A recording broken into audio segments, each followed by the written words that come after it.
everybody! Today I wanted to share a quick brush review with you. This is on one particular brush. It's from the E.L.F. Studio line and it's called the Retractable Kabuki brush. And this whole concept is a little tricky because I think of a retractable brush as being a handy thing for on the go, but in order for me to want to go on the go with it, it needs to be kind of a multitasker, something that can work in a lot of different ways, because I think the point of this is like if you're going to throw one brush into your bag, it's going to stay really nicely unaffected in this little tube. You know, it's not going to get messed up with it by everything around it. But you want it to be able to do more than just one thing, so you're not having to defeat the purpose of this nice brush and throw in a bunch more brushes. That whole thought process made sense in my head. I'm not sure if that translated to you all. But here's the way the brush works. You take the cap off and you've actually got this nice little slider. And that slider could be used specifically just to, you know, keep the brush hairs together so you can put the cap back on, or it could vary the ways you use this brush. For example, if you wanted a more targeted application of something, you wanted the bristles to be more dense, you can hold it like this. Or the way I use it most is for just the fullest amount of brush, and that's with this little slider all the way down. But when you're finished using it, you just slide that back up, your cap can easily go on, and then boom, easy on the go brush. And I have had, you know, really good luck with a lot of the different E.L.F. Studio brushes. I think they're soft, they're well made. I mean, I haven't had durability issues. And this seems to be the same story. I mean, it feels very, very soft, but the cut of it and the size of it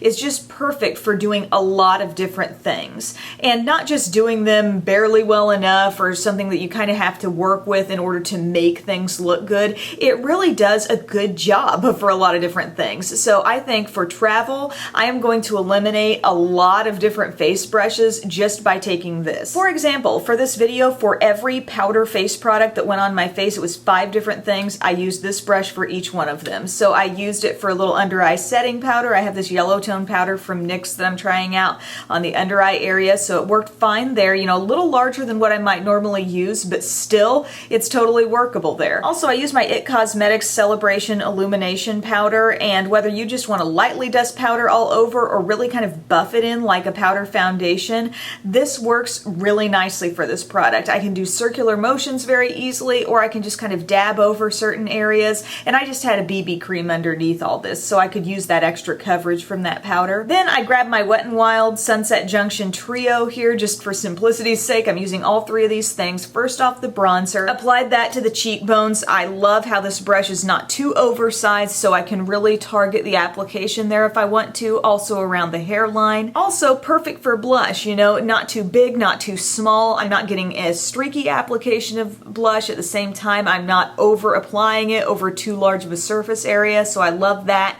And then just to dab a little bit of highlight around, you know, you don't really need anything super fancy to do that job. You know, just tap it right over your cheekbones, down your nose, wherever you like to apply highlight. So that was a total crash course in this brush, but I mean, you look at it and you think, well, that doesn't look like anything terribly unique, but then I look at my brush collection and I'm thinking, actually, I don't have anything really sized very similarly to this particular brush. It's cut very evenly all the way around. It's not like flat like the E.L.F. complexion brush is, which I like this, you know, for quick application of powder, maybe some bronzer. But if I just really want to simplify the whole process, this brush is very handy. Dense, soft, seems to be very well made. I haven't put it through a lot of washings yet. You know, I've just cleaned it once. Speaking of cleaning, if you use the Benjabel brush trees and you like to put your brushes in upside down so the water kind of starts to come this way instead of back into the ferrule. The nice thing about this retractable brush is that this slider is not too flimsy, so if you put it down like that and then you want to hang the brush downward, it's not going to slip back down over the brush hairs. It's going to stay right back there. Great job, E.L.F. I think this is going to be a handy brush for so many people. I know I referenced travel and using it on the go. I think it's perfect for that, but even just, you know, at home, if you're trying to simplify a little bit, scale down some of the different brushes you're using, you're going to find you can use that in a lot of different ways. So thank you guys so much for watching, and I'll see you later. Bye.